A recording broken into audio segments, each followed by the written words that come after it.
William checked his boarding pass for the third time, squinting at the faded digits on the crumpled paper. Gate 47B. Ahead, the massive airlock pulsed with glowing blue letters, 47B. He shrugged, slinging his worn duffel over one shoulder, and stepped through. The moment the inner door sealed behind him, William knew something was terribly wrong. The cargo hauler he expected, a rust bucket with minimal crew, was nowhere in sight. Instead, he found himself aboard a vessel of polished obsidian walls that seemed to pulse with heat, corridors lined with crystalline panels refracting light in impossible colors. The air itself tasted different, charged with electricity and something ancient. Hello? He called out. His voice echoed through the cavernous bay. A low rumble answered him, vibrating through the deck plates. Then she appeared, a dragon, magnificent and terrifying. Her scales shimmered between deep crimson and molten gold, each the size of William's hand.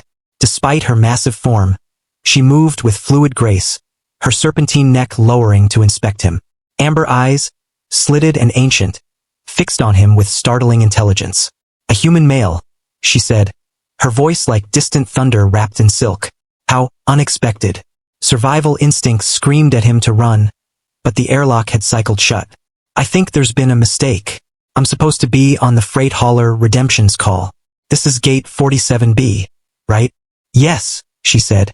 But this is the Emberborn, diplomatic vessel of the Draantine Matriarchy. The dragon tilted her head, studying him. I am Captain Daisy Ashenwing, and you are trespassing on sovereign territory. William blinked. Daisy? The name seemed almost incongruous with the magnificent creature before him. Smoke curling from her nostrils, eyes narrowing dangerously. My mother had a fondness for human literature. Do you mock me, little human? No, sorry. It's a lovely name, he stammered, holding up his hands. Look, this is clearly a mix-up. Could you just let me off at the next station? We are already underway, Daisy interrupted. The next stop is 3 weeks away at the Covenant Nexus. You will remain aboard until then. 3 weeks trapped on a dragon ship. Not exactly the fresh start he'd imagined. The first week was surreal. The Emberborn's crew consisted of 7 female dragons, each formidable beyond belief.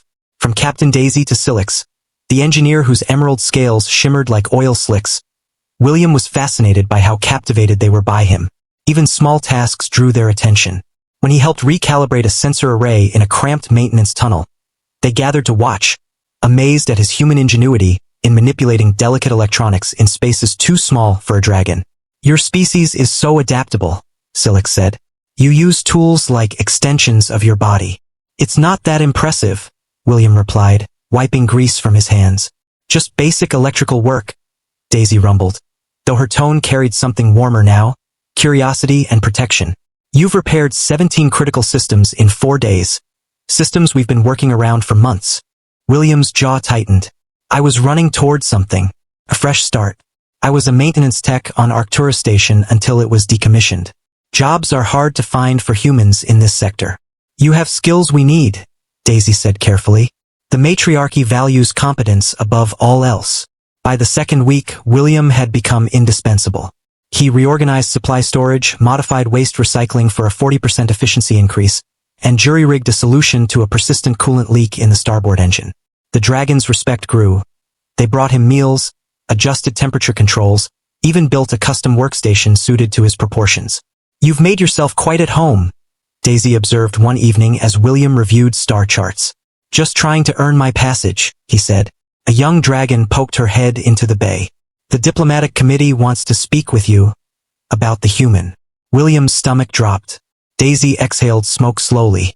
I need to be honest. When I reported your presence to the Matriarchy Council, they were intrigued.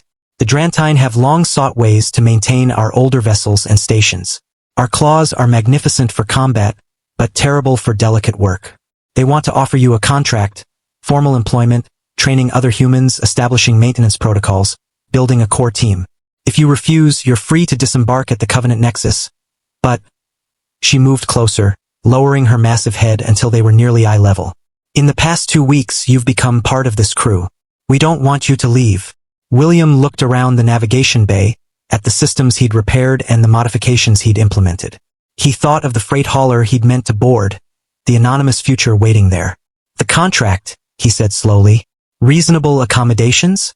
Fair pay. Daisy's eyes glimmered with hope. You would be among the first humans to hold official rank in our fleet. William smiled. I think I boarded the right spaceship after all. Daisy's rumbling purr shook the deck plates, a sound of pure satisfaction. Welcome to the Draantine Matriarchy, Engineer William. We have much work ahead of us. As the Emberborn sailed through the stars toward the Covenant Nexus, William realized sometimes the best destinations are the ones you never planned to reach. Wrong turns can lead exactly where you belong, even on a spaceship full of dragons who refuse to let you go. And honestly, he wouldn't have it any other way. Please follow my channel for more videos. One click from you can change my life.